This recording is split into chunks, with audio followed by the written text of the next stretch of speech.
ao podcast da EARV Convida, um espaço para falar de arquitetura, engenharia, cidades e trajetórias que transformam a nossa sociedade. Com o patrocínio do Confea, este projeto vai gerar uma revista digital com todos os episódios e muito mais, que será disponibilizado ao fim desta temporada. Contamos também com o apoio das empresas Castine Imóveis, Concresul, Império Esquadrias, Monfaro, Orno, Perlari, Renobre, VN Premoldados, Jornal Serra Design e temos também Alume Vidro, Cristo Rei, Legado, Toda Skin, Plena Origem 3, Portobello Shopping, Promarmo, Sono Mais, Termoaquecimento e Zélia Deco pelo Clube Arc Design. O tema do nosso encontro é Gestão Financeira e Precificação de Projetos para Escritórios de Engenharia e Arquitetura. O tema do nosso encontro é Gestão Financeira e Precificação de Projetos para Engenharia e Arquitetura. Hoje temos a honra de receber o nosso convidado, Fábio Nepomuceno, consultor financeiro e diretor da F12 Consultoria, consultor credenciado do Sebrae, Rio Grande do Sul e Santa Catarina, CFO na Startidea Tecnologia da Informação e desenvolvedor de metodologia de custeio e precificação para projetos de engenharia e arquitetura. E comigo está o Rob Dafré, arquiteto e urbanista, formado pela Universidade Federal de Pelotas, à frente do escritório de arquitetura Rob Dafré, que fica localizado aqui em Bento Gonçalves. Especialista em residências de alto padrão, interiores e paisagismo, com mais de 18 anos de atuação e diversos projetos publicados. Também compõe a diretoria da EARV, onde já foi diretor. E eu sou a Samara Lima, engenheira civil e de segurança do trabalho. Atuo desde 2018 com execução de obras e hoje sou sócia da Impera Impermeabilizações, que é uma empresa totalmente focada em engenharia e impermeabilizações. Hoje temos a honra de conduzir a nossa conversa, trazendo conteúdos que ajudam arquitetos e engenheiros e pequenos escritórios a profissionalizar seus negócios, com foco em gestão financeira, formação de preços e estratégias para um mercado mais justo e competitivo. Fábio, vou começar com a primeira pergunta direcionada a você.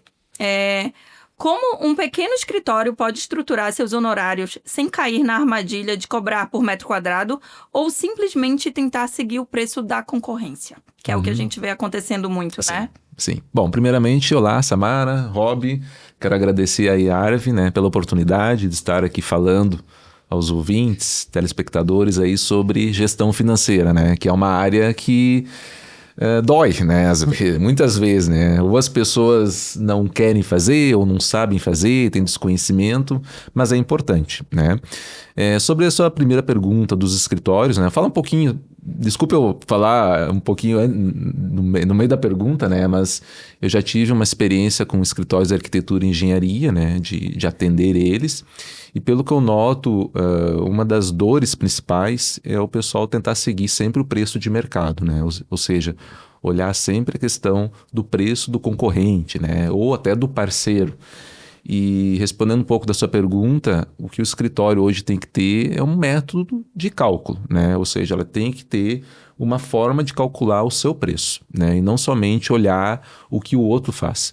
Então, eu defendo aqui, eu trago uma metodologia, eu sou defensor do método do cálculo por tempo, e não quer dizer que o do metro quadrado não vale, e nem tem casos até pelo cube, mas o método por tempo, que é por hora, a gente coloca na conta realmente quanto tempo a gente vai trabalhar em cima daquele projeto, em cima daquele cliente, E isso faz com que a gente calcule a complexidade. A complexidade logo é ligada ao tempo, Então, não sei se respondi toda, mas enfim, respondendo a tua pergunta, o que o escritório pode fazer é ter uma metodologia de cálculo, Não quer dizer que o escritório tem que fechar o olho para o mercado, claro que tem que ficar de olho no que o pessoal está praticando, mas ter o seu cálculo interno, ter a sua estrutura de custos desenhada, montada, E além de, claro, ter controle financeiro, ter o controle aí das suas finanças, né?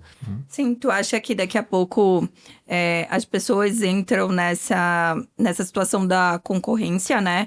Em acabar precificando conforme o mercado, daqui a pouco pelo medo de perder o cliente ou... Sim, né? perder o orçamento. Isso, e o desespero, né? Uhum. Ajuda nisso, o que tu acha? E cada escritório é um escritório, né? Tem a sua infraestrutura, tem a sua...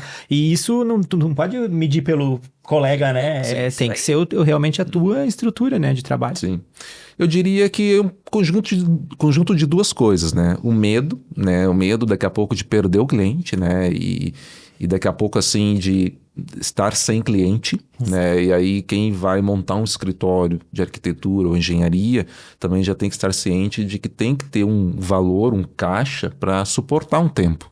Porque vai ter períodos que daqui a pouco não vai vir cliente, né? Principalmente no início. Então tem que ter essa consciência. Então é um pouco desse medo e um pouco também de desconhecimento, né? De como calcular, mas é muito complicado, eu não sei como fazer, então se o outro está cobrando tanto, eu acho que eu vou cobrar tanto também. E aí esse outro pode ter uma estrutura maior, né? Que daqui a pouco é um escritório grande, médio, grande, que pode dividir mais o trabalho, né? E ele é um pequeno, e aí daqui a pouco ele não tem como competir, né? Não tem como comparar. Não tem como comparar, né? Então, claro, é bom olhar para o que os outros estão fazendo, para o que o mercado está fazendo, mas primeiro eu vou olhar dentro de casa. Primeiro eu vou fazer a minha lição de casa aqui e fazer, olha, eu tenho que fechar por tanto esse projeto, ou no mínimo por tanto, né? Então, já ir na negociação com o cliente, já sabendo até que ponto pode chegar. Vou só fazer também um complemento que a gente sabe que, para também quem está começando na área, né, é um fator que complica às vezes, né? Porque daqui a pouco as pessoas estão começando, estão aquela ansiedade de pegar cliente, eu vou investir nesse cliente, eu não vou cobrar, eu vou cobrar pouco, porque eu tenho expectativa de que ele me indique para outro, né? Sim. Mas muitas vezes isso não acontece. Exato. Né? E se sempre for pensar assim, o preço vai ficar por baixo. Uhum. Né? O preço vai ficar por baixo. Acho que muito bem respondida. Eu quero direcionar uma pergunta para o Rob, porque o Rob, ele já está há muitos anos no mercado, tem o escritório, entende... Fez o curso contigo, sim, inclusive. Sim, então, ele tem poder de palavra, né? Rob, como você fez com como tu já fez esse curso com o Fábio, quais são os erros que o teu escritório de arquitetura cometia na antiga gestão do fluxo de caixa e como essa mentoria te ajudou a evitá-los? A gente sabe que, principalmente na arquitetura, a gente não é ensinado a cobrar, né? Eu sempre digo, pelo menos na faculdade que eu fiz, a gente saía de lá com uma visão mais artística do que empresarial de um escritório. E o início, que para mim bateu bastante, foi a questão do fluxo de caixa mesmo. Entender que o profissional liberal, ele não tem uma renda, né? Um faturamento constante e periódico, né? E que tu tem que ter essa reserva, tu tem que ter se tu vai se propor a ter um escritório, a ter um espaço, tudo isso requer um investimento. Então, tu tem que saber que tu vai ter que ter essa reserva técnica ali, esse valor para te poder, por algum tempo, quando esse teu cliente não chegar, ou para poder dar sequência nesse período enquanto tu tá com menos clientes. Então, isso foi ali que eu entendi. Uma das coisas que o curso me trouxe foi isso, saber que tu tem que planejar o teu ano, na verdade, né? Então, aquele ano, como é que tu precisa se comportar ao longo desse período para saber que tu vai ficar com o teu caixa, tu vai poder ter as tuas retiradas, né? Pagar as tuas contas, tudo de uma forma mais coerente, né? E sem o fluxo de caixa, daqui a pouco tu não tu bate o desespero, tu vai cometer erros. Exatamente. Tu vai fechar um projeto... Baixar o teu valor, exatamente, porque começa a ficar... se eu não fechar agora, eu não vou ter para pagar semana que vem. Exato. Então, se tu já tá prevenido, tu também tem essa eu sei que eu vou conseguir, então eu posso manter esse valor, esse valor de honorário que é o coerente, né? Tu consegue até daqui a pouco estar com a cabeça mais limpa, mais leve, para que tu consiga valorizar teus pontos fortes, para que o cliente até entenda, né, Até para o próprio trabalho, né? Afinal, nosso trabalho é de criação, né? Então a gente precisa ter a mente limpa O financeiro ele é importante, mas também não pode tomar todo o nosso tempo, né? Exato. Não. É necessário fazer, controlar, enfim, anotar, registrar, mas é muito tranquilo trabalhar dessa forma de ter uma reserva, né? E até complementando, a gente recomenda uma reserva de 3 a 6 meses. Tem gente que defende 12 meses, tem gente que defende 6, 3, 2, 10, enfim. Eu penso assim, de 3 a 6 meses é uma reserva boa, porque se em 3 meses o escritório daqui a pouco não conquistar nenhum cliente, nenhum projeto, bom, aí é outro problema. Mais embaixo. Aí é o problema mais embaixo, né? Aí então é uma outra situação, né? Que tem que ser vista. O fator para defender esses 3 a 6 meses é mais isso... entrar um cliente nesse prazo ou tem algum outro agravante? Não, eu defendo que sejam 6 meses, porque daqui a pouco em 3 não entrou um cliente, mas aí a gente consegue adentrar uma outra área da empresa, tá, né? Tem uma outra deficiência que não seja essa. A gente comenta 3 a 6 porque hoje quem não tem nada, eu não tenho nenhuma reserva. Bom, então vamos trabalhar para ter 3 meses de fixo. E o fixo, aí lembrando, né, que a gente tem que incluir também o prolabore, a retirada do arquiteto ou do engenheiro, tá? E aí tem que ser visto quanto que é necessário retirar. Então, para quem não tem nada, bom, 3 meses. Para quem já tem, daqui a pouco tentar alcançar 6, né? Então, eu diria que no mínimo 3 meses. O ideal, assim, recomendável 6. Né? Para o iniciante, daqui a pouco, 3, né? Quando tu vai pensar, vou abrir um escritório, o que eu preciso ter para abrir um escritório? Fluxo de caixa. Exato. Também. Também. Mas o fluxo... agora eu quero direcionar para os dois, tá? Como comunicar ao cliente que o projeto tem valor agregado?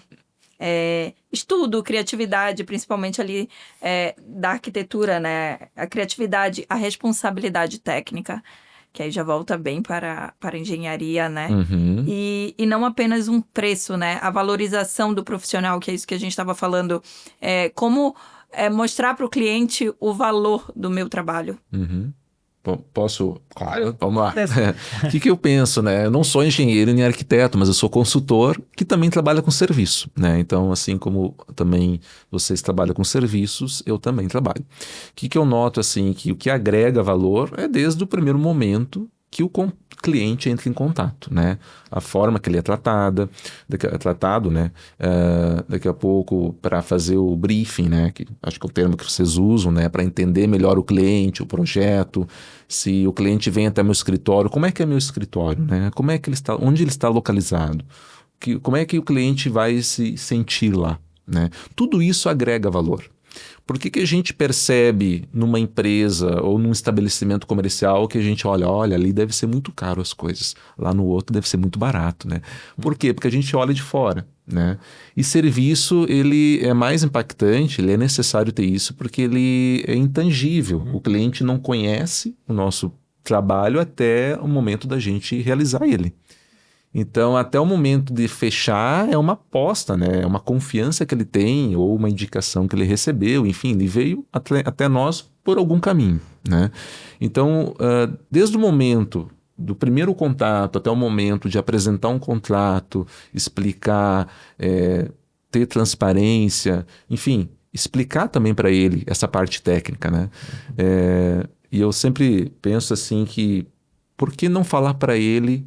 Porque tem muitos casos que o pessoal resolve apostar numa obra, num projeto sem profissional, né? E aí explicar para ele, olha, o que aconteceria se você não tivesse um profissional? Né? O que poderia acontecer? E exemplos nós temos muitos por aí. Sim. Muitos, né? Então tentar levar isso para ele, né? Para uma forma de agregar valor. E, claro, tem o posicionamento também de cada um, né? Então, tem profissionais que daqui a pouco estão posicionados no nível mais alto de valor, né? Sim. Que daqui a pouco tem um tempo de mercado, tem uma bagagem, né? E ok, tudo certo, né? A gente também tem que considerar isso. E tem aqueles que daqui a pouco estão começando ou estão... começando agora a ter seu nome já conhecido, ter recebido indicações, e tem as diferentes faixas de valores, né? Então, a pessoa o cliente que daqui a pouco está disposto a pagar um pouco mais, isso é muito bom, né? O profissional tem que passar isso, né? Tem que entregar isso. Sim. Tá? Então, não sei se foi esse caminho, já falei demais, ó. Eu falo demais, tá, pessoal? Não, mas é exatamente, acho que é nessa linha de raciocínio, porque quando o cliente chegou até ti, 50% do caminho já foi resolvido. Tu já tá com um possível cliente ali na mão. Então, acho que essa questão do briefing, de sentar com ele, mostrar que é muito mais do que um desenho, porque às vezes eles chegam, já me aconteceu muito do cliente, eu preciso só de um desenho. Não. O projeto não é muito mais que um desenho. Ele tem muita informação, ele tem muito conhecimento, porque é uma representação gráfica de um conhecimento que a gente vem adquirindo ao longo de, no meu caso, 18 anos de profissão. Toda uma jornada. Toda uma jornada. Então, erros que já foram cometidos, que não vão mais ser cometidos, soluções que já foram utilizadas e que podem ser replicadas. Então, essas questões é no briefing, é naquela conversa inicial que tu vai pegar e passar para o cliente. Tu vai pegar o que o cliente está interessado, porque também tu vai sentir esse tipo, com o tempo também tu vai tendo um pouco mais de feeling, tu vai entendendo o perfil do cliente, o que ele procura, se ele está interessado realmente em investir num projeto, num projeto mais elaborado, porque a gente sabe que voltando, é tempo, né? Então, o nosso valor, ele é definido por tempo. Então, entre tu fazer um projeto simples, simplificado, rápido, tu tem um tempo de trabalho. Tu vai trabalhar, vai fazer um trabalho bem mais detalhado, com muito mais informações. Tu vai necessitar de um tempo maior, automaticamente tu vai ter que cobrar mais por isso, né? E tu tem que mostrar esse diferencial para o cliente, que tem muita técnica envolvida nesse desenho. E eu gosto muito de mostrar referências, eu mostro imagens, eu mostro fotografias, eu mostro fotos de obra, coisas que se resolvem ao longo da obra, porque tu chegar para o cliente, mostrar render e mostrar foto final, ele não entende o processo. Se ele não é envolvido com a obra, ele não entende. Ele acha que ele vai ver aquilo ali e daqui semana que vem ele vai ter aquela construção, aquela casa pronta, perfeita, maravilhosa. Mas o processo é longo, envolve centenas de profissionais, né? E que a gente coordena, é aquele papel que ele chama de desenho, tá todas as informações que todos aqueles profissionais vão ter que seguir. Né? Então essa é a forma de mostrar, tentar mostrar o quão importante é essa contratação dos profissionais certos, conhecer, né? Entender como o profissional trabalha, porque isso também é importante, né? Cada profissional trabalha de uma forma diferente, e eu acho que isso é o que conduz para uma obra e um cliente satisfeito no final, né? Sim. E é isso, né? É o cliente sair dali e ele saber que não acaba ali. Exatamente. E a experiência, eu acho bem legal que o Rob, ele tem a experiência da obra, da execução, e não só o desenho em si. Então, tu consegue até mostrar isso pro cliente. Sim, exato. Que tu tem a expertise da execução, que é importante do quê? O que eu vou colocar aqui pro meu cliente? O meu cliente quer uma coisa mirabolante. Pode ser perfeito aos olhos, mas é executável. Se não chega lá na engenharia, a gente não consegue executar. Então, isso passa segurança para o cliente, claro, isso é importante. Sim. E a venda, aí pegando um braço aí do marketing até, né? A venda tem que vender solução para o cliente, tem que vender a tranquilidade para o cliente. A gente não está vendendo um projeto. Exatamente. E nem uma execução de obra. A gente está, estou te vendendo uma tranquilidade de você poder aqui fazer a sua obra, enfim, sem ter esses problemas tal. Né? As pessoas têm a obra, Fábio. Obra igual a problema. É verdade, o cliente, daqui a pouco ele já chega, né? Meu Deus, eu vou ter problema. Então, é vender a solução, é vender que contratar a arquitetura, contratar a engenharia e uma boa mão de obra, está tudo vinculada ao cliente ter uma obra tranquila e daqui a pouco ter a sua residência, enfim, o teu escritório, a tua obra entregue sem preocupação. Essa é a importância de tu se posicionar no mercado né?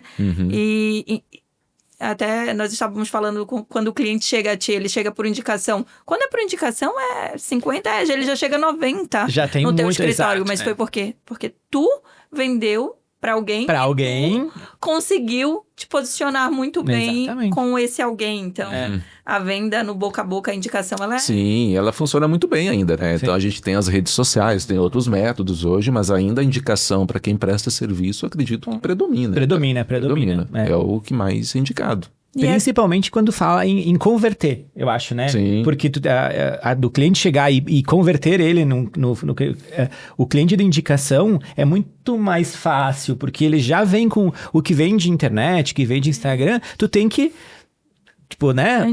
Trabalhar ele. Vai ter que trabalhar, tu tem que explicar o que tu faz, diferente do que já chegou com uma indicação, né? Ele já chegou com alguém realizado, Exato. não indicaria, né? Exatamente. Tá, e depois de tudo isso, Rob, como amarrar o cliente? Eu digo amarrar o contrato, né, Fábio? Para evitar os famosos calotes, né?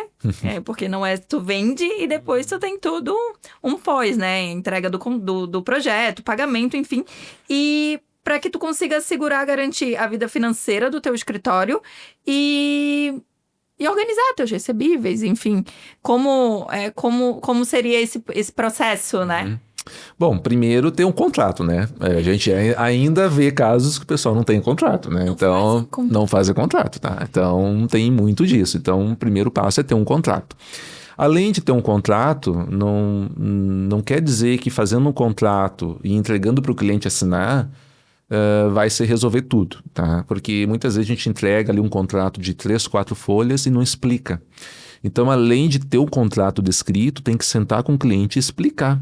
Olha, nós vamos assinar um contrato aqui, nós vamos fazer esse tipo de trabalho, você tem direito a tantas revisões, que eu acho que é uma dor aí que tem dos profissionais, né? A questão das revisões, a gente vai ter essas etapas, os pagamentos vão ser assim, assim, assado. Então, tem que ter essa transparência em explicar, né, a questão do contrato e questão dos recebíveis. A gente sempre recomenda ter um valor de entrada, né? Então, aí cada profissional tem aí a sua política, né, de tratar sobre isso, mas 20% a 30%, penso aqui né, de entrada seria um valor interessante, tá? E em alguns casos, os recebíveis não necessariamente precisam estar atrelados às entregas, né? Eu sei que o pessoal usa muito isso. Então, a cada entrega que eu fazer, eu vou cobrar uma parte. Ok, é válido, só que tem que ter um cuidado, né? Essa entrega daqui a pouco depende de algum órgão público, ou do cliente, né? Então, fica aqui uma provocação, né? Daqui a pouco, olha, que tal fazer os recebíveis independente das entregas, né? É um desafio também. Porque volta a questão do fluxo de caixa, né? Exatamente. Porque se tu vincula a entregas, tem entregas que são mais rápidas, tem entregas que são mais demoradas, e se depende de decisões do cliente, ele pode sim, tranquilamente chegar e dizer, não, agora eu tô sem tempo, eu vou olhar daqui 2 meses a continuação, não tenho pressa. E aí? E aí como é que teu escritório fica?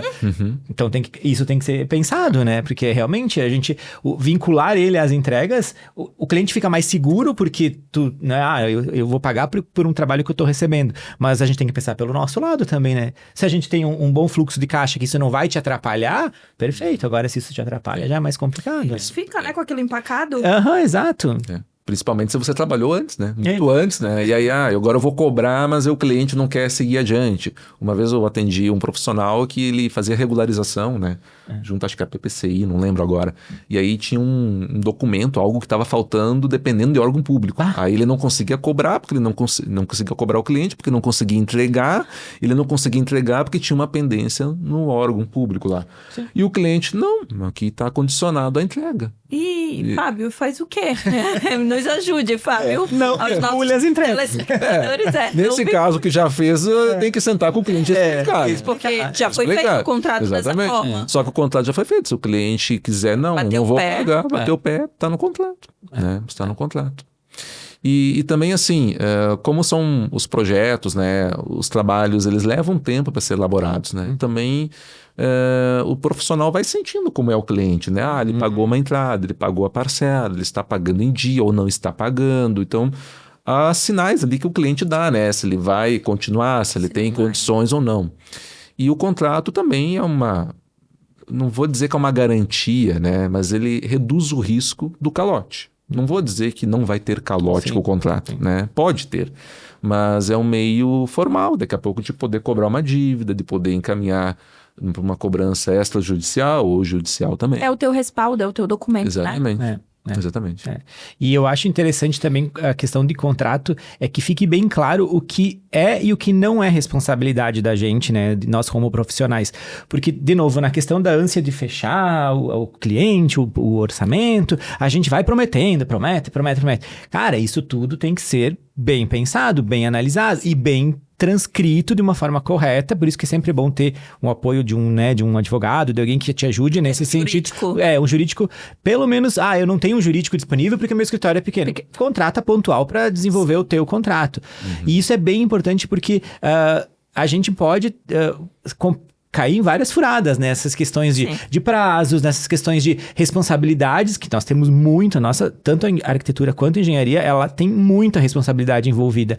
Desde aquele piso que tu escolheu lá, que não foi tu que escolheu, tu especificou o correto, mas o cliente optou pelo que não é adequado, a tua responsabilidade tá ali. Se alguém se machucar, se acontecer alguma coisa nesse sentido, a responsabilidade é nossa. Então, essa responsabilidade, ela precisa estar clara no contrato. Né? E o contrato, o meu eu disse, ele nunca acaba, né? Ele sempre, cada obra, cada coisa surge uma cláusula nova, tu vai acrescentando e vai, né? Porque é a vida, não adianta. Vai aprendendo, à medida que tu vai, isso aqui aconteceu e não coloquei nesse contrato, no próximo. Aí voltamos lá para aquele ponto que tu falaste aquela hora, no início, tu mostrar para o cliente a tua experiência, no que deu certo, o que deu errado, o contrato é a mesma coisa. É a mesma coisa. Todo tá ali colocando cláusulas, por quê? Porque tu já teve uma experiência, ou porque são coisas atualizadas, então tu vai... É a experiência que vai te dando isso, né? Esse feeling. Sim. O Robin, ele vai falar melhor sobre a parte tributária. Isso. Eu queria que, Fábio, que tu desse, então, uma dica para nós, ou nos direcionasse para, dependendo do tamanho do escritório, quais seriam as melhores formas tributárias para fugir da irregularidade? O que tu sugere? Tá. Bom, a gente tem nosso manicômio tributário, né, do Brasil, né, que o pessoal fala. A gente tem basicamente 3 regimes de tributação das empresas, né? A gente tem o lucro real, o lucro presumido e o simples nacional. Tradicionalmente, os escritórios de arquitetura, eles se enquadram no simples nacional, né? Porque geralmente, né, aí a gente não consegue também afirmar que para todos, né, mas a maior parte ainda é o regime que se paga menos imposto. A questão do simples nacional. E dentro do simples nacional tem diferentes faixas e diferentes tabelas, dependendo da atividade, né? Então, a parte de arquitetura e engenharia se enquadra numa tabela onde se paga menos imposto se eu comprovar mais folha de pagamento, por exemplo, né? Então, para os escritórios poderem pagar menos imposto dentro do Simples Nacional, eles têm que comprovar mais folha de pagamento. Geralmente 28% ou mais do faturamento. Então aí o governo tributa menos. Não vai deixar de tributar, obviamente, né? Então vai se pagar menos, tá? Então nós temos os outros regimes, né? Lucro presumido, lucro real, que não são muito usuais, né? A não ser que o escritório seja de grande porte, com muitos profissionais e que daqui a pouco se faça as contas. Então a gente já deixa aqui sempre uma sugestão, uma recomendação dos profissionais consultarem seus contadores, né? E a comodidade também pode fazer com que se pague mais, né? Então essa visão do modelo tributário é bom sempre revisar uma vez por ano, né? Então estamos aí próximo ao final do ano, aí quando a gente está gravando aqui, então já é um momento daqui a pouco de pensar para o ano que vem. Bom, vamos continuar no simples ou não vamos? Vale a pena ou não vale? Vale a pena, ok, vamos manter. Então sempre é bom ter essa consulta. Avalia a arrecadação do ano e faz essa conta, Exatamente. Porque é por valor anual. É por valor anual. Há uma relação em que, se o escritório conseguir comprovar 28% do faturamento ou mais com folha de pagamento, e aí quando eu falo folha de pagamento, também é o prolabore dos sócios, né? Isso dos últimos 12 meses. É sempre visto os últimos 12 meses. Então, um escritório que tem só um profissional, a pessoa trabalha sozinho e tem um prolabore baixo, né? Um prolabore de um salário mínimo, e daqui a pouco um faturamento ali vou colocar aqui, casa de 15 mil, por exemplo, não, os 1.500, que é o salário mínimo, não chega a 28%. Então, ele vai pagar, geralmente, ali 15,5% a 16% de uma nota fiscal de arquitetura ou de engenharia. Enquanto que, se ele declarasse um prolabore aí dentro dos 15 mil de faturamento, ele teria que declarar ali 3 a 4 mil, por aí. Tipo, o real, porque na verdade real. ele não vai tirar um salário mínimo. Sim, Apenas ele desse, não- né? isso. Porque senão... Tem esse... o que eu vou dizer, assim? A gente sabe que não é Sim. real, né? Todos nós sabemos. Tá? Mas, por outro lado, é legal. Ainda, por enquanto, eu diria, tá? Por enquanto. Porque o governo também quer mexer nisso. Mas, posso declarar um salário mínimo no Prolabore oficial e retirar mais? Não é recomendável. Mas não há impedimento, porque, por enquanto, eu diria, né? Que os lucros são isentos. Então... pode ser considerado como lucro e aí retirado essa diferença como isento. Mas por enquanto, tá? Porque o governo também quer mudar isso e também consulte seu contador, né? Porque também há algumas outras regras, né? Que para retirar lucros, por exemplo, tem que estar em dia com os impostos, tem lá um limite que não pode tirar, então é bom também consultar, fazer uma consulta, tá? Teve um papo há um tempo atrás, essa questão de surgir um MEI para empresas, para profissionais liberais. Isso tá caminhando? Ele tende a acontecer algum dia? Eu também ouvi falar, mas acho difícil, tá? É difícil. É que nem o limite do MEI. O limite do MEI hoje é 84 mil no ano, dá 7 mil por mês. Sim. E já tem projetos lá há muito tempo de mudar isso e não muda. Não muda. Tá? Então, Mudar para aumentar. Mudar para aumentar o projeto do MEI. Não estou nem comentando as atividades. Né? Sim. O que vem por aí é a reforma tributária. Tá? Reforma tributária aí que é algo novo. Vai começar aí, nós temos uma migração a fazer no sistema tributário, né? Infelizmente, para os serviços, a tendência de aumentar a carga tributária, né? Para quem é do Simples Nacional, ainda, pelo que eu sei, né, não sou especialista na área tributária, mas até onde eu sei, eles não vão mexer tanto, tá? Não vão mexer muito, vamos dizer assim, tá? Mas para quem é dos outros regimes, lucro presumido ou real, a tendência é de aumentar a tributação, tá? Para serviço. Fábio, o que tu diria para os novos escritórios, né? Além de tenha assessoria contábil, né? É muito importante. Sim. Qual a dica tu daria para quem está pensando, né? Daqui a pouco ou tá um escritório pequeno ainda nessa parte tributária, que daqui a pouco são coisas que quem está ali trabalhando, o arquiteto, ele não está focado nisso, né? Enfim, contrata um escritório contábil e acaba não tendo muita expertise nisso. Bom, primeiro ter, né, ajuda, uma consultoria, uma assessoria do escritório contábil, tá? Porque por mais pequena que seja a empresa, ele atue sozinho, infelizmente, né, pela atividade, não pode ser MEI. Ainda alguns arriscam colocando outra atividade, mas isso é irregular, tá? Além de irregular, a pessoa fica limitada, porque daqui a pouco surge uma oportunidade de prestar serviço para uma grande empresa ou para um órgão público, e aí a atividade não está coerente, não está certa, né? Então, pode ser um tiro no pé, às vezes. Claro que a pessoa faz... Perdendo oportunidades, exatamente, né? Então, minha recomendação, em termos de tributos, né, para quem está começando... É natural que o caminho inicial é do Simples Nacional, né? Vai ter que ser esse caminho, tá? E que busque uma consultoria, um escritório contábil, né? Que possa auxiliar nisso, né? Que possa ajudar para que realmente o profissional tenha certeza. Não, eu estou pagando da forma correta.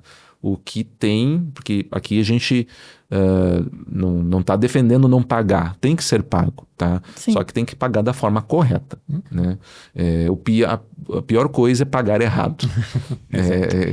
Além da frustração, já dói pagando e pagar errado dói mais ainda. Dói mais ainda, tá? Então, e escritório contábil, assim como os arquitetos e engenheiros, é um profissional também que presta serviço e tudo isso que a gente falou.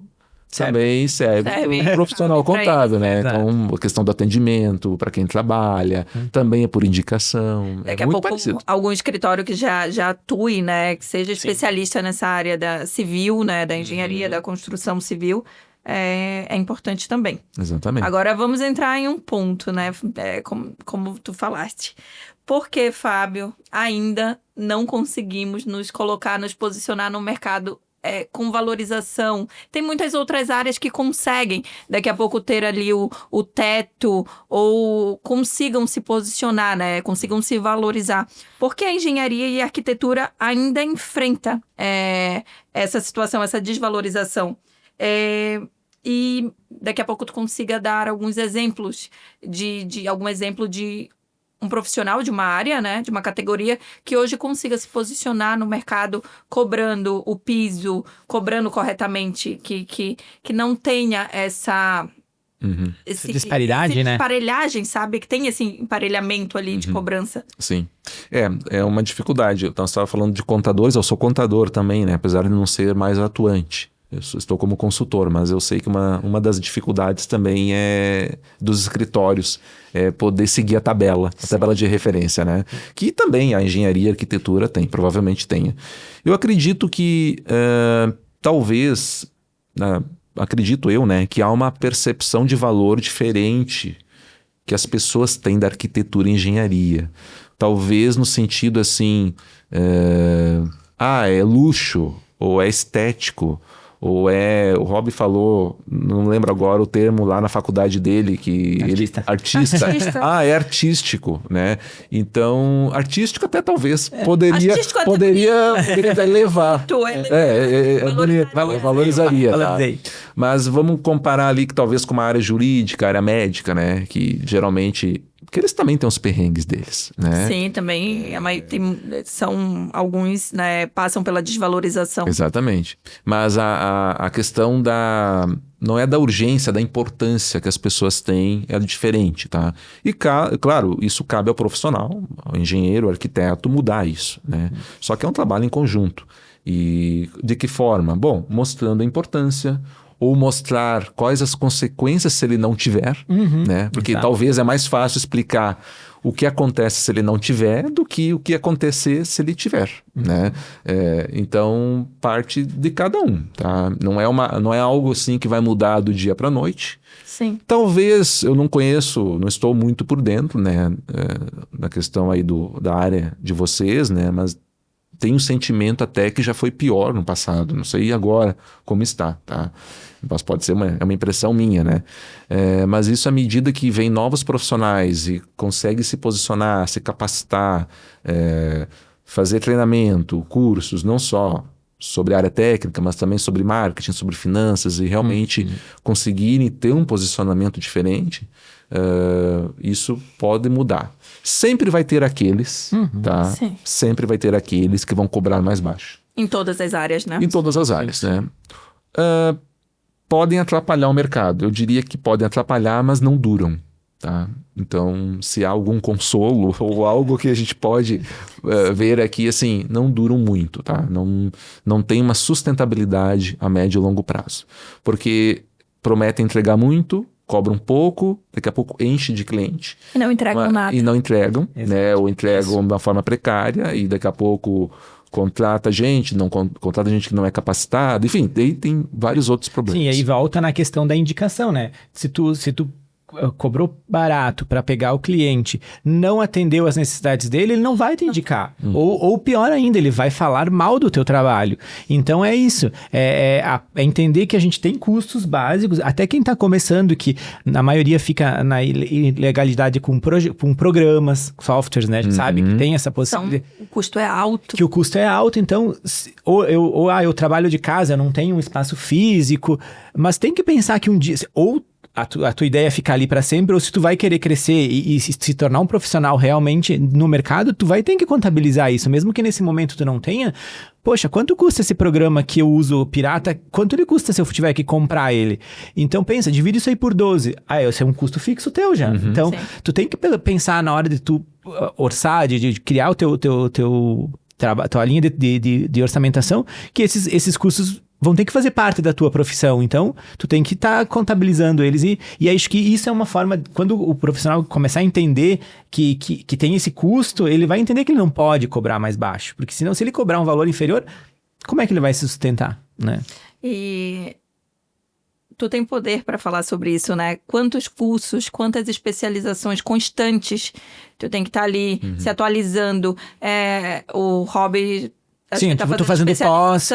Então, são cursos que se eu não botar esse valor no meu custo, eu não vou poder fazer, né? E automaticamente eu não vou ser um profissional qualificado. Então, também isso aí também é importante, tu saber que, cara, eu tô me especializando, eu tô buscando conhecimento, quero entregar um diferencial, eu tenho que mostrar que eu tenho um diferencial, né? E quantos softwares tu tem no teu escritório? Não precisa falar quais, mas quantos custam alto? Custam, eu tenho 10 no total pagos. 10. Viu? Fora pós-graduação e, além de especialização, cursos. Então, é bem legal essa dinâmica, porque a gente tem uma pessoa totalmente especialista em finanças e nessa área, e alguém que tem o poder de fala que está do outro lado também. Né? Então, isso é bem importante. E também algo que daqui a pouco pode contribuir aí para o profissional, ele pensar em nichos de mercado.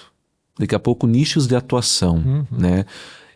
Para ele não fazer o tudão. Eu faço tudão, aí tudo serve. Tudo, não faz nada. Eu faço tudo, não faz nada. Exato. E aí quem faz tudo vai cair na vala daqui a pouco de preço. Porque o cara faz tudo. O cara faz tudo. E, na verdade, ele não é especialista, Não é especialista. em nada. Então, eu sou especialista em sustentabilidade, eu sou especialista no segmento tal. E quanto mais específico o profissional atuar, talvez, claro, vai ser mais focado a busca de clientes, né? Sim. Vai ser mais direcionado, mas daqui a pouco ele pode agregar mais valor. Porque, não faço tudo, não, faço só isso. E dói, né? Muitas vezes, daqui a pouco, negar um trabalho. Não, eu não faço. Mas isso. Eu não faço, é difícil. É difícil. Mas uma forma de negar é muito fácil. Qual? Aumentar o preço.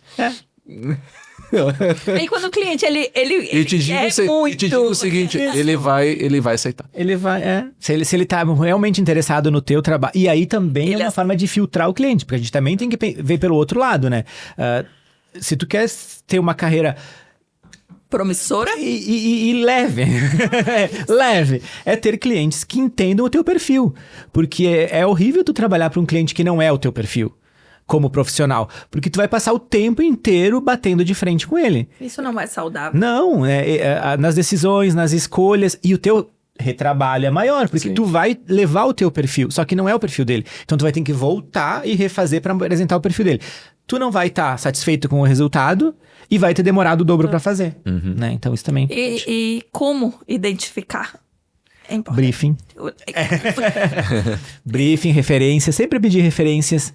Né? Quando na conversa inicial do cliente... O Rob pode me corrigir, mas eu acredito que no primeiro contato, na primeira reunião com o cliente, você já sente como vai ser o trabalho. Sim.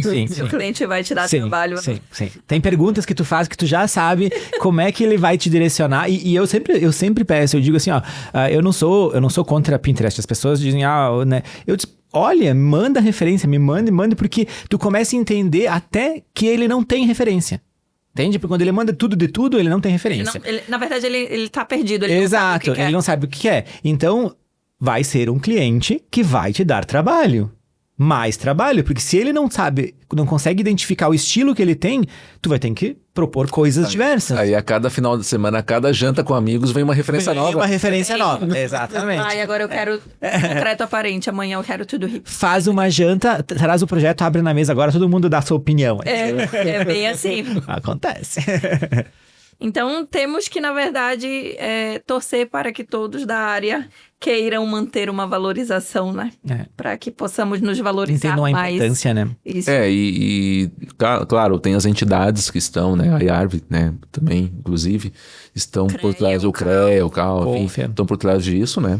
E como eu falei, daqui a pouco, cada um tem que colocar valor no seu trabalho, tá? A gente sabe que é difícil, a gente sabe que no início é complicado, mas como eu falei antes, eu vou iniciar na atividade profissional, eu tenho que ter uma segurança de alguns meses que eu vou saber que daqui a pouco não vou ter cliente, né? E daqui a pouco eu vou ter pouco, enfim, e para não poder entrar em desespero, né? E está tudo bem, né? Sim. Está tudo bem porque você está começando, para que os iniciantes não se desesperem, né? Está tudo bem, é o mercado, tu vai ter que se posicionar. Então, tentar se posicionar de forma correta. Isso. Né? De forma justa. E eu acho que a associação ajuda muito nesse sentido. Eu me lembro quando eu me formei, e como eu me formei fora, nem me formei aqui na região, então eu realmente me mudei pra lá e voltei depois. Então, tipo, eu caí daqui, eu sou daqui, mas foi pra lá pra estudei em estudar. Pelotas e voltei. Então, quando tu volta...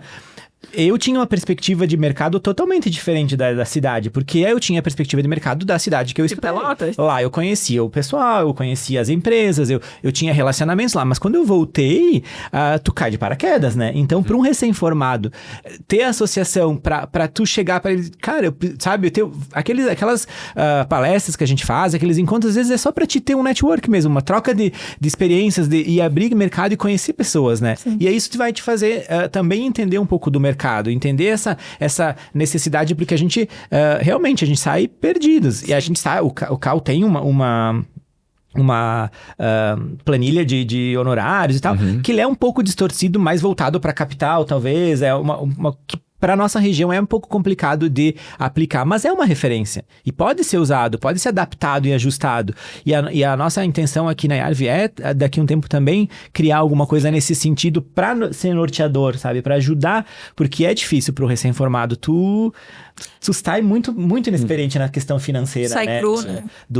Eu tive uma aula, não foi nem um semestre, uma aula sobre finanças dentro da faculdade. Na engenharia nós não tivemos. Onde eu estudei, eu também estudei fora e não tivemos. Então tu cai de paraquedas no mercado. Sim. Então é bem importante tu ter contato com outros arquitetos. E tu vê que vai puxando, vai conectando, né? Então, hoje, daqui a pouco, muitos dos profissionais não fazem dessa forma aqui, que o Rob faz, porque não tiveram isso lá no passado, lá na graduação. E aí vem pro mercado, né? Exato. Tá. Rob, vamos lá. E o que tu acha que... Uma dica, tá? Para arquitetos e engenheiros que geralmente não têm formação em gestão ou em finanças, como a gente falou, a faculdade não dá. E daqui a pouco é uma coisa que as pessoas deixam de lado e não vão procurar o Fábio para se especializar, que agora muita gente vai. O que eles precisam aprender de imediato, tá? Para manter os negócios, os escritórios sustentáveis, que é importante, tem que se sustentar. Eu acho que, assim, que nem eu falei no começo, a gente falta muito de vir da graduação com um pouco de conhecimento. Então, no nosso caso, nós não somos artistas, nós somos empresas e nós precisamos nos sustentar. E uma coisa que para mim ainda é difícil hoje é separar pessoal de como eu sou pessoa física e pessoa jurídica. Como eu sou uma pessoa, eu sou o único do escritório, né? O escritório eu só tenho de sócio, enfim, é mais difícil. Então, vira e mexe, eu tenho que me policiar para cuidar. Eu acho que isso é um ponto inicial, assim, de cuidar e separar, porque às vezes tu começa a achar que não, mas tá legal, a rentabilidade tá bacana. Não tá, porque se tu descontar tudo que tu paga do pessoal, a tua empresa tá zerada. Tipo, tu não tá tendo lucro, sabe? Então isso eu acho que é um ponto inicial muito para os profissionais cuidarem essa separação, né, das contas. Concordo. É separar isso não só para arquitetura e engenharia, para muitas empresas, tá? Então, assim, a gente começa pequeno, quem começa pequeno é natural misturar, mas ao longo do tempo tem que separar isso, porque por mais que, por exemplo, o Rob é dono ali do escritório dele, ele tem que ter uma ideia de salário, do Prolabore. Aí eu tô falando aqui de Prolabore gerencial, não é aquele contábil lá que a gente falou lá atrás, tá? A retirada mesmo, né? Então esse é o primeiro ponto, tem que ter isso separado, porque o que acontece? Se o escritório vai bem, daí eu vou retirar mais. Se o escritório vai mal, eu vou retirar menos.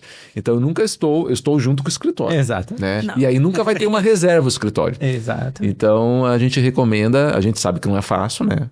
Pelo menos para quem está começando, enfim, né? Para mudar isso. Mas primeiro eu deixo uma sugestão assim, determinar um teto. Não, eu não posso retirar mais do que tanto. E tudo bem, continua retirando mês a mês. Quando chegar próximo ao teto, não retira mais. Para que depois comece a fazer um trabalho de daqui a pouco retirar um pouco por semana e até chegar um valor mensal. Né? Então é um desafio aí para os profissionais. E uma outra questão ali do escritório, né? Controle financeiro. Né? Por incrível que pareça, tem muitas empresas que ainda não têm controle financeiro ou têm um controle deficiente, que não sabe quanto fatura, não sabe quanto gasta, não sabe o valor dos fixos, até que ponto pode assumir compromissos, pode investir no escritório ou não. Né? Então tudo começa com controle financeiro e separação das contas. Uma coisa que eu também me chamou a atenção no curso quando a gente fez, e que era uma coisa que a gente acaba não levando em conta, mas é muito importante, a questão dos equipamentos, né? Porque normalmente nossos computadores são computadores de ponta, que tem um custo alto Altíssimo. de compra, e eles defasam muito rápido. Né? Então, tu tem que contabilizar isso. Pô, daqui 5 anos no máximo, eu vou ter que trocar todos esses equipamentos, porque eles já vão estar obsoletos por esses programas novos, essas coisas que vêm. Então, se tu não tiver esse caixa ali, né, da empresa, saber que daqui 5 anos tu vai precisar de um montante para fazer essa troca, também, aí o teu equipamento vai estar mais lento, o teu trabalho vai reduzir, então tu vai diminuir a tua velocidade, tu vai tomar mais tempo, teu custo hora vai ficar maior. Então, é uma bola de neve. Né? Na empresa, o nosso custo final, a gente engloba tudo, inclusive desvalorização do automóvel, do carro que fica circulando nas obras, a manutenção, que ela tem que ser a tantos 1000 km, tudo isso, ele tem que estar na precificação do teu negócio, do teu serviço, ou... Nossa, está indo tudo bem. Aí chega final do ano, tu tem 10º, tu tem pra pagar, tu tem o carro que tem que trocar, que desvaloriza. Sabe? Então, é uma sequência de coisas. E isso as pessoas acabam deixando... na verdade, não colocam como custo fixo, custo do serviço. E tem que estar englobado. Tem que estar englobado. Ele é fixo, inclusive, ele é fixo. As pessoas pensam que não. Mas o fixo aqui e variável é no sentido de ter ele. Então, claro que se eu atender menos clientes, eu vou ter um desgaste menor do carro. Sim. Mas aqui a gente não entra nesse detalhe. Não. Vai ter o desgaste igual. Vai ter, o computador vai desgastar igual. Então, a desvalorização vai ter igual. Exatamente. Então, tem que considerar, sim. Tem que considerar. Fábio, como calcular como calcular quanto um pequeno escritório deve investir em marketing, tecnologia, um exemplo BIM? Que é algo que poucos estão se capacitando, mas é o novo que já está há muito tempo. 40 anos. É o novo de 40 anos. É o nosso novo que a gente tava... É o novo de 40 anos. Sim, poucos escritórios trabalham. E é algo que já está no mercado e que só vem para agregar. Capacitação sem comprometer a saúde financeira, que é o mais importante, que é o tema do nosso podcast. Então, como investir em tudo isso, como apostar em tudo isso, sem mexer no nosso fluxo. Mexer no fluxo. Bom, primeiro tem que ter aquela reserva, né, de caixa de 3 a 6 meses, porque se não tiver reserva, eu estou dependendo do meu trabalho, do meu serviço. Sim. E aí, tem um mês que não entrou cliente, eu não vou investir no BIM, por exemplo, eu não vou investir em capacitação. Então, o primeiro passo tem que ter essa reserva para poder fazer esse planejamento. A gente tem algumas recomendações de percentuais, né? Então, por exemplo, parte de marketing, 5 a 10% do faturamento. Tem gente que defende até 3%. Depende muito do momento do escritório, né? Momento do profissional. Capacitação ali também na base de 5 a 10%. A gente tem alguns percentuais, mas o mais importante é que a pessoa tenha uma segurança, que a pessoa planeje isso, né, dentro do seu fluxo, tá? E, obviamente, ela vai colocar no preço também, né? Ela tem que colocar no preço, tá? Sim. E tem que entender, eu não conheço bem o BIM, né? Mas até onde eu sei, é uma tecnologia que faz com que reduza as horas de trabalho. Muito. Né? Então, é um investimento que se faz, que a pessoa tem que saber que daqui a pouco ela pode continuar cobrando o mesmo valor hora, mas ela vai ter um ganho de eficiência. Ela vai conseguir fazer daqui a pouco mais projetos do que ela fazia antes, né? Agora, me dá uma receita de bolo. Bom, se tiver uma receita de bolo, primeiro tem que ter uma reserva e depois calcular isso, organizar, fazer um planejamento financeiro. E planejamento, muitos falam, mas eu não sei o que vai acontecer amanhã. Ninguém sabe, né? Mas eu não sei quanto eu vou faturar mês que vem, daqui a 3 meses. Mas a gente tem que planejar, a gente tem que colocar no papel. O medo atrapalha bastante. O medo atrapalha. E daqui a pouco, assim, a dúvida, mas eu não sei, eu não vou colocar. Tá, mas então, se você não colocar, tudo serve. Porque se você coloca no papel quanto que você tem que faturar, é também uma forma de ter uma meta ali, porque de alguma forma você tem que ir atrás. Você tem que daqui a pouco participar de eventos, daqui a pouco divulgar teu trabalho, falar com parceiros. Tem que vir aquele valor. E o nosso cérebro trabalha assim, né? Ele tem que ser incentivado e motivado. Né?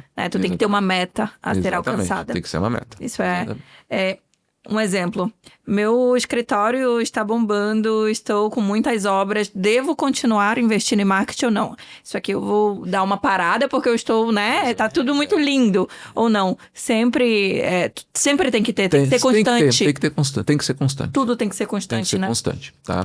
Claro, o que eu falei antes, eu tô com muito trabalho e tá vindo mais clientes.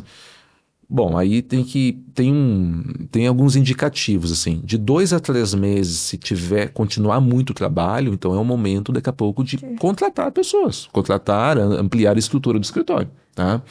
Ah, mas foi 1 mês, tudo bem, né? Ah, mas eu não tenho interesse, eu não vou dizer não para o cliente, eu vou aumentar o valor. Né? Então, por quê? Porque eu estou com trabalho. Então, eu tenho que aumentar meu valor para me valorizar ainda mais. Porque se o cliente estiver disposto, ele vai pagar esse valor.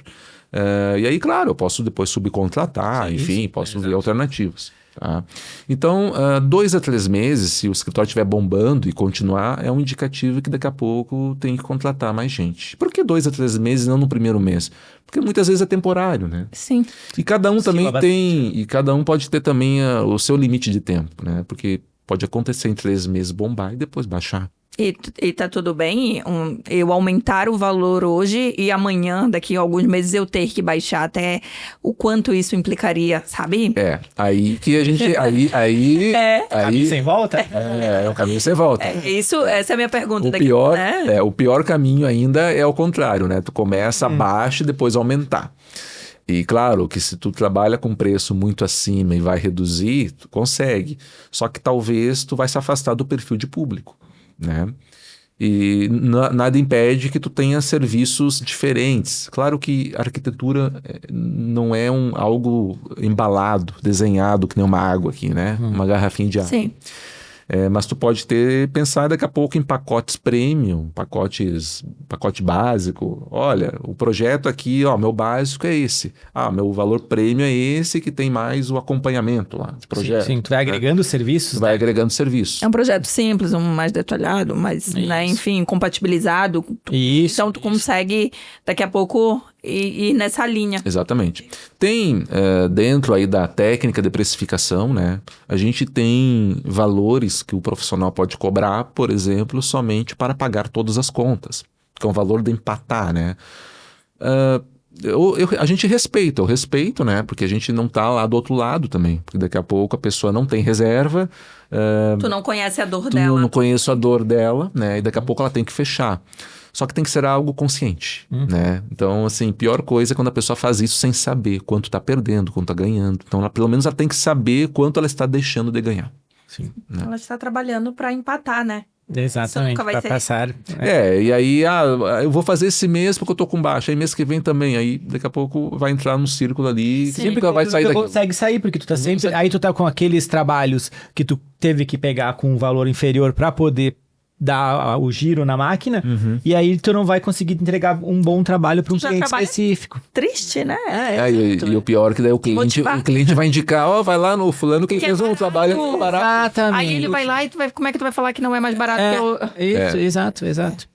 E agora uma pergunta para os dois, né, que trabalham com o escritório. Quais são as consequências quando isso acontece? As consequências coletivas, eu digo, que é importante, né? O que isso afeta no setor quando um profissional começa a fazer isso? Ele começa a baixar o valor, que aí entra lá no início da nossa conversa. E que consequência isso traz para o setor? Né? Fora toda aquela desvalorização que nós já falamos que estamos tentando manter uma valorização. Só que isso aqui acontecendo, a falta da experiência financeira, a gestão financeira dessa pessoa, ela pode estar afetando o setor inteiro. E que consequência isso traria para o Rob que tem um escritório, para mim que tem um escritório? Bom, para o profissional, primeiro, se ele trabalhar com preços abaixo do valor, não vou nem dizer do mercado, né? Do valor dele, né? E também do mercado, mas o olhar aqui é dentro dele. Se ele trabalhar sempre empatando ou tendo prejuízo, claro que ele vai ter que mexer nas suas reservas, né? Então, a implicação imediata, sim, ele vai se frustrar, porque daqui a pouco ele não vai estar conseguindo pagar as contas e, inclusive, ele pode ter muito trabalho. Daqui a pouco ele nem tem reserva. Exatamente, e nem Também tem reserva. pra tirar. Inclusive, e acontece em muitos casos a pessoa tem muito trabalho. Eu tenho muito trabalho, mas eu não consigo ver a cor do dinheiro. Né? Onde é que está indo o dinheiro? Bom, provavelmente, né? Não quer dizer que é só isso, mas pode ser questão de precificação. Ou seja, eu estou cobrando um valor baixo, claro que os clientes estão vindo pelo preço, não estou conseguindo entregar com qualidade. E não estou pagando as contas. E não estou conseguindo pagar as contas. Não estou vendo dinheiro. Então, e há um conjunto de fatores, né? O profissional é mexer nas reservas, se ter uma frustração, trabalhar muito e ao longo do tempo não aumentar seu patrimônio, né? Claro que além de gostar do que faz, enfim, né, de atuar nessa área, a gente tem que ser sustentável. Né? A gente tem que ganhar dinheiro também. Tá? Então, ao longo do tempo, o patrimônio da pessoa, o patrimônio líquido, que é um termo contábil que a gente traz aqui, né? Que eu trago aqui, que é o quê? O conjunto do que eu tenho menos o que eu devo. Então, sempre pensa que patrimônio não é só o que aparece. Porque a gente pode ver uma pessoa de carro zero na rua, um carrão, olha, tem um patrimônio bom, mas a gente não vê o outro lado das dívidas. Então, por isso que é patrimônio líquido. Tudo o que eu tenho menos o que eu devo. Essa conta ela tem que aumentar ao longo do tempo, que é sinal que eu estou prosperando, né? E para a classe, né, claro, a desvalorização. Acho que 1, 2, 3, 10 começar a fazer isso, né, de cobrar menos enfim, é a classe que vai ser desvalorizada. E eu penso, vendo pelo lado de fora, tipo, não olhando como classe, como arquiteto, como engenheiro. Se a pessoa olhar como cliente, se tu começa a ter valores muito baixos, tu acaba desvalorizando a própria profissão, né? O cliente, ele vai... Cara, mas esse profissional, ele cobra menos que o meu pedreiro cobrou para sentar um azulejo, se tu for ver, sabe? Então, como é que tu vai querer ter autoridade na obra, ter esse perfil de liderança dentro de uma obra, que é isso que a gente é, nós somos os coordenadores de uma obra, né? Como é que tu vai ter se tu não consegue mostrar que o teu trabalho, ele tem um valor, tu teve anos de estudo, mínimos que sejam, 5, 6 anos de faculdade, então isso tudo tu tem que mostrar que isso tem um valor, né? E o cliente tem que ver isso também. Foi aquilo que o Fábio falou antes de nós começarmos o podcast, que é a questão de, tu olha, tu entende a questão do valor, né? Se tu tá pagando muito barato por um serviço, tu não vai, tu sabe que tu não vai ter qualidade nesse serviço. E isso respinga totalmente na qualidade da obra, né? Final do produto. Então, se tu tem um profissional que cobra pouco, que não vai te dar assistência, que não vai conseguir dar esse retorno, automaticamente o teu produto, que é o que tu tá contratando, né? Que seja o que for, mas é um produto concluído, uma obra, ele vai sofrer com essa questão, né? Então, e o contrário também é válido. Se tu investe em profissionais e tu tem uma obra, tu vai ter um produto com valor no final, um valor agregado, tanto em qualidade de vida quanto em qualidade monetária. Se a ideia é construir um prédio para vender, né, um apartamento, tu vai ter um prédio com qualidade que bem pensado. Exatamente, bem planejado, com materiais adequados, num tempo correto de execução de obra, né? Então, são detalhes que são vinculados à qualidade profissional, que estão vinculados ao... E esse profissional pouco vai te entregar qualidade. E aí entra uma situação que eu acho que tu vivencia muito também, que é o cliente frustrado. Sim. O cliente com um projeto que daqui a pouco um corredor que não entra, não passa uma pessoa, uma porta de um banheiro que não tem acessibilidade, ele é cadeirante, ou coisas que não foram pensadas. Que não foram pensadas. Para o cliente em específico. Aí esse cliente, ele já teve um custo, por mais que seja baixo ali, aí ele vai lá no hobby frustrado, ou daqui a pouco até desistiu, já nem quer mais construir. Ou não quer mais contratar um profissional, porque... Ele vai falar, contratei um arquiteto, aconteceu isso aqui. Esse profissional, ele acaba destruindo o próprio mercado, porque se a pessoa nunca teve contato com um arquiteto, com um engenheiro, e contrata um profissional que não tem qualidade, a experiência que ele vai ter com o técnico é ruim. Ele vai dizer, eu não vou mais contratar um engenheiro ou um arquiteto. Eu vou pegar o pedreiro e vou construir por conta, sabe? Então isso é ruim para todo mundo.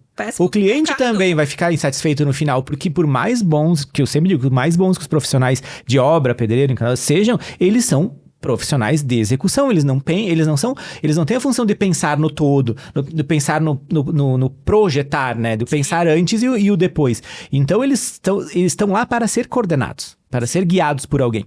né? Por alguém que pensou no Do tudo. todo, exato. E aí entra, Fábio, em situações que a gente acaba vivenciando muito, que chega esse cliente traumatizado lá com o hobby, ou daqui a pouco esse cliente começou a executar. Contratou por conta própria o pedreiro, a mão de obra, e depois... Depois ele chama. E depois está um caos. Pegamos o trem andando. E depois está um caos totalmente irregular, aí ele não vai conseguir regularizar essa obra, ou na verdade ele está na metade, ainda já está um caos, aí ele vai tentar novamente, esse cliente já está cansado, já está frustrado, o que era um sonho, porque a moradia ela é um sonho, por menor que ela seja ou por maior que ela seja, tem tempo, tem dinheiro, tem sonho, tem uma família envolvida, e aí volta aquele cliente. Mas tu vê que isso que você está falando são os argumentos a falar para agregar o valor ao trabalho. Né? Então, olha, cliente, já pensou se acontecesse isso, né? Só que esse cliente que ele fechou ali por preço, ele tem uma barreira muito grande ali na frente. Quando eu for... tá querendo falar isso só pra me ganhar. E aí ele vai, infelizmente, a maioria Às vezes vai... eles têm que sofrer na dor. Vão ter que pagar na dor, exato. Sofrendo no bolso. Isso acontece muito. Acontece muito. Muito, e é triste, né? É algo que a gente vivencia e que é muito triste no mercado. Sim. Eu digo assim, poderia arriscar aqui dizer todas as profissões têm aí os seus perrengues, né? E tem esse perfil de profissional, tá? As pessoas sabem, muitas sabem, e mesmo assim querem pelo preço. Então tem isso vai sabendo que o preço... Mesmo sabendo que o preço pode ser uma armadilha, tá? Cabe ao profissional, à classe, mudar isso, enfim, sensibilizar as pessoas a contratar um profissional, né? Então, registrado, enfim, competente, que possa evitar esses problemas. Mas, assim, o objetivo é reduzir, né? Claro que se anular, zerar, ótimo, mas é difícil, tá? É muito difícil. Tá? Muito difícil. E se clientes daqui a pouco estiverem nos ouvindo, pensem sobre isso. E quais práticas vocês indicam, gente? Coletivas, individuais, que podem ajudar a fortalecer os pequenos escritórios e criar um mercado mais justo, né? Bom, falando da área financeira, as melhores práticas, primeiro é ter um controle financeiro, né? Que pode ser numa planilha eletrônica, pode ser um sistema. Tem gente até que faz numa agenda, num caderno, né?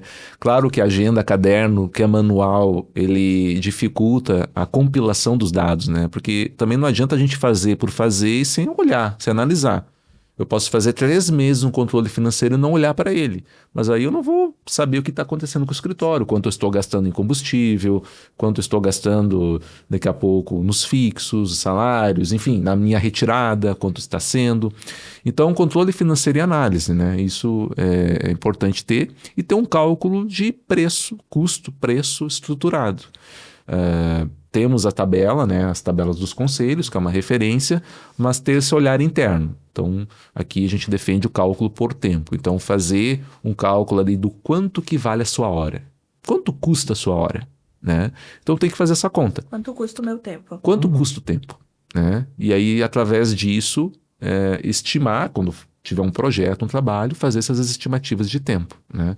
Que não é algo fácil também, que o pessoal também comenta muito, mas como é que eu vou saber quanto tempo eu vou levar para fazer um determinado projeto?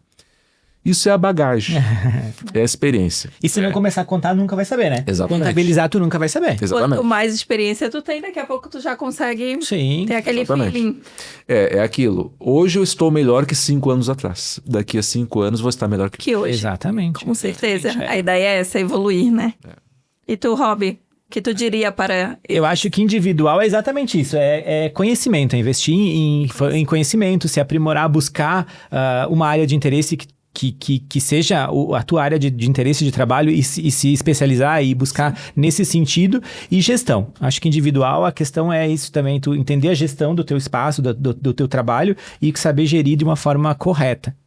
E coletiva, as associações, né? A gente sabe como a gente está dentro aqui, a gente vê quanto isso ajuda o técnico, o profissional recém-formado, ou mesmo com anos de profissão, quando a gente se encontra ali, né? Aquela troca de dores. De experiência, sim. Aquela, assim, comigo, como é que funciona? O teu cliente funciona? É assim também, sabe? Essas coisas, é bem legal. É legal, sabe? E isso fortalece a categoria, fortalece a classe. E para te ter até a abertura de chegar para um outro colega teu e ligar, olha, eu tô com um projeto assim, eu nunca fiz. Tu já fez e sabe que a pessoa fez, tu me dá uma assessoria, né? Eu te contrato com uma assessoria para fazer tal coisa. Legal. Ou vamos trabalhar em parceria, Juntos? fazer um projeto junto. Isso é muito legal, assim, é entender que nós não somos rivais, nós somos colegas de profissão. Era E isso tem que eu ia mercado falar. para todo mundo, sabe? A concorrência, não somos concorrentes. Não somos concorrentes. Se todo mundo trabalhar com um valor bacana que vai ter justo, tu vai ter trabalho para todo mundo vai ter trabalho, todo mundo vai ficar bem e o cliente vai ficar feliz. Sim. Vamos ter um mercado mais justo, né? Mais é o que justo. nós estamos falando aqui. Que legal. E é entender que não somos concorrentes, né? Somos colegas, parceiros. Exatamente. E é bem mais fácil. Assim. Estamos encerrando por aqui e nós separamos um bate-bola bem rápido até para entender um pouco as dores do Fábio. Vamos lá. Vamos lá. Que tem muitos anos de experiência e do hobby também, que tem muito a agregar. Daqui a pouco aos iniciantes que estão nos ouvindo. Vou fazer uma pergunta e eu quero que os dois me respondam, tá? Pode começar. O erro mais caro. O erro mais caro. Não saber o que faz. Cobrar por metro. Cobrar por metro. Pensando pra mim, não saber o que faz. Ferramenta indispensável. Isso eu digo dentro do teu escritório, um recurso. Controle financeiro. O meu ArchiCAD, Trimble. Sério, É. ótimo. Livro ou curso, Fábio? Curso. Curso os meus. Isso aí. Curso. E um livro também. Livro. O Homem Mais Rico da Babilônia. Olha. De finanças. Todos deveriam ler esse livro. Olharemos para o lado e veremos se Fábio trouxe esse livro para nós. A edição coloca depois ali. Isso, depois coloca. Edição coloca aqui uma figurinha do livro. Hobby, livro ou curso? O curso do Sebrae, que me abriu muitas portas, valeu muito a pena. Em parceria com a Arve, foi muito bacana e provavelmente teremos novamente, então fiquem de olho. Frustração do mercado, da tua área, Fábio. Da minha área. Frustração do mercado. O Também... que tu gostaria que mudasse daqui a pouco? Então, a gente também tem essa questão da desvalorização um pouco da área, né? Eu venho da área contábil. A área contábil é mais do que a consultoria. Mas a consultoria não é regulamentada, né? Então, isso é uma dor. A consultoria não é regulamentada. Isso é uma dor. É uma dor. Frustração ou dor? Frustração do mercado. Dor, eu já tava... Já tá? Eu acho que é os valores praticados por alguns colegas. Infelizmente, né? Fábio, um conselho para quem está começando. Planejamento. E planejamento, cenários, pensar em cenários, se acontecer isso, se acontecer aquilo, se acontecer errado, eu sei o que eu vou fazer. Não adivinhamos o futuro, mas podemos planejar e fazer ele, né? Obviamente. Com certeza. Estamos aqui para isso, né? Hobby, conselho para quem está começando. Eu acho que o mundo tá mudando, né? Enfim, e a nossa profissão também. E eu acho que a questão colaborativa na nossa profissão, ela vai ficar cada vez mais forte. A questão de tu não ser o único, né? Tu não vai fazer um trabalho todo sozinho. A gente não vai mais poder ter 400 escritórios de arquitetura, mas esses 400 escritórios de arquitetura podem trabalhar coesos, assim, fazer trabalhos. Isso, eu acho que isso é o que vai acontecer com as novas profissões, assim, com as novas fases da profissão. Fábio, visão do futuro, aonde os pequenos escritórios devem estar daqui 10 anos? Vamos colocar aí. Devem estar posicionados naquilo... Vamos pensar assim, é difícil dizer isso, né? Cada um, porque são pessoas. A empresa é feita de pessoas. Cada pessoa tem um objetivo. Daqui a pouco tem pessoas que não querem crescer tanto, né? Mas de estarem realizando o seu planejamento, como eu falei antes. O caminho agora planejar, daqui a 10 anos estar realizando isso, né? Estar realmente com a sensação assim, dever cumprido. Né? É aquilo que nós falamos, né? Colocar ali planejamento, onde eu quero estar. Onde eu quero estar. Qual é a meta? Eu preciso faturar tanto. Eu preciso estar aonde? Exatamente. Tem um livro que não é sobre finanças, mas é sobre pessoas. É Especialista em Pessoas, Thiago Brunet. E é um livro bem legal. Ele é muito bom porque ele mostra que em tudo que nós fazemos, nós dependemos de quem? Pessoas. Nós estamos em volta de quem? Pessoas. É. Então, a vida, ela é sobre pessoas. É como tratamos e como queremos ser tratados. Estamos rodeados de pessoas, né? Quer saber se uma empresa vai bem ou não? Conheça as pessoas, As pessoas que estão que- comandando a empresa. Uhum. Sim, é sobre pessoas, tudo é sobre pessoas. Uhum. Então, valorize-as, né? Visão de futuro, Robin, aonde esses pequenos escritórios devam estar daqui 10 anos? Eu acho que é isso, é pensar no futuro, pensar se tu quer ser pequeno, porque tem lugares para os pequenos escritórios, ou se tu vai querer ser grande, e traçar metas, né? Isso é importante, porque tem gente que daqui a pouco não quer crescer, não quer ser um escritório com Não, 50, exatamente, quer ser um escritório pequeno e tem espaço para isso também. Tem. Aí, de novo, tu vai se especializar num setor, talvez numa área de atuação, em que realmente tu não vai precisar crescer, porque a tua demanda, ela é pequena, mas constante. Então, tu vai ter o teu trabalho constante, mas tu não vai precisar ter uma infraestrutura grande, ter funcionários. Tu pode continuar ser pequeno, né? É o que você quer, né? Então, é o que você Exatamente. quer para daqui 10 anos, né?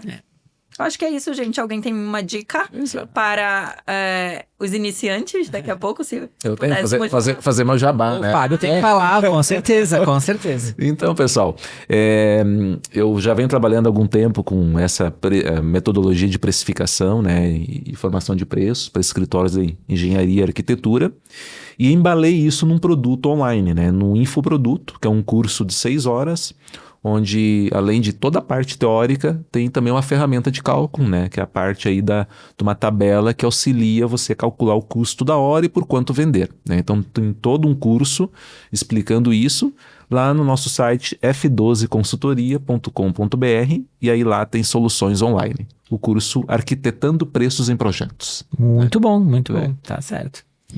Fábio, gostaríamos de te agradecer por compartilhar toda a tua experiência, por tirar um pouquinho do teu tempo para vir aqui, para agregar. Eu falo por mim, o Rob, com o certeza. Rob e a todo mundo que vai estar nos ouvindo. Queremos também agradecer ao Confea pelo patrocínio deste projeto e as empresas apoiadoras, que vocês podem encontrá-las no nosso Instagram, né? O Instagram da EARV, em todas as nossas redes sociais, que estão sendo atualizadas sempre. E a EARV está aí para tentar agregar muito aos profissionais. Quem ainda não é associado, que associe.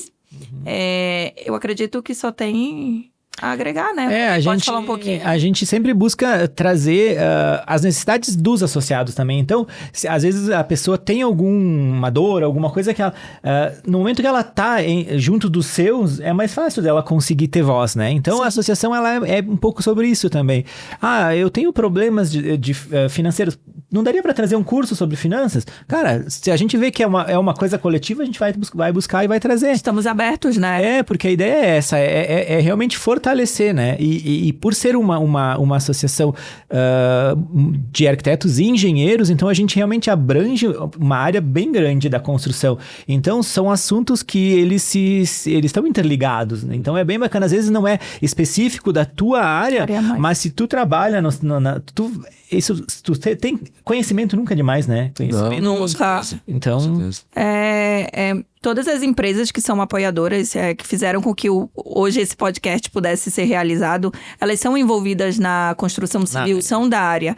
Então, é uma parceria. São os nossos fornecedores, são os nossos arquitetos e engenheiros. Então, a EARV, ela traz essa aproximação entre ambas as partes. E isso só fortalece. Isso aí. Eu acabei esquecendo, eu gerei um cupom de desconto. Opa! Quem ouvir e ver esse podcast, tá? É só escrever. Só escrever lá AEARV 2025 na hora de matricular no curso, lá vai ter um desconto. Opa, ótimo, que bom. Acho que é isso então, gente. Robin, muito obrigado por compartilhar a tua experiência conosco. Muito obrigada, Fábio, também. Obrigado, estou à disposição. Isso aí.